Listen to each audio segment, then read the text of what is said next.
क्या आप जानते हैं कुरान पाक की वो कौन सी आयत है जो एक सहाबी की छोटी सी कुर्बानी पर नाजिल हुई? एक ऐसी कुर्बानी जिसने अर्शे इलाही को भी हिला दिया और अल्लाह ताला खुद उन पर मुस्कुरा दिए। जी हाँ, ये वाकया है हजरत अबू तलहा अंसारी रदियल्लाहु अन्हु की बेमिसाल मेहमान नवाजी का। एक दफा अल्लाह के नबी सल्लल्लाहु अलैहि वसल्लम के पास एक भूखा मुसाफिर आया। आप सल्लल्लाहु अलैहि वसल्लम ने सहाबा से पूछा, कौन है जो आज रात उसे अपना मेहमान बनाएगा? जो उसकी तरफ मुड़ेगा उसका मेहमान बन जाएगा।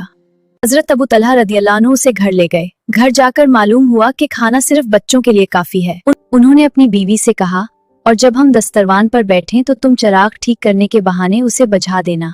अंधेरे में हजरत अबू तलहा रदियल्लाहु अन्हु खाली मुंह चलाते रहे ताकि मेहमान समझे कि मेजबान भी साथ खा रहा है, जबकि उन्होंने और उनकी बीवी ने भूखे पेट रात गुजारी। सुबह जब वो नबी सल्लल्लाहु अलैहि वसल्लम की खिदमत में हाजिर हुए तो आप सल्लल्लाहु अलैहि वसल्लम ने मुस्कुरा कर फरमाया, तुम दोनों के रात वाले अमल से अल्लाह बहुत खुश हुआ है।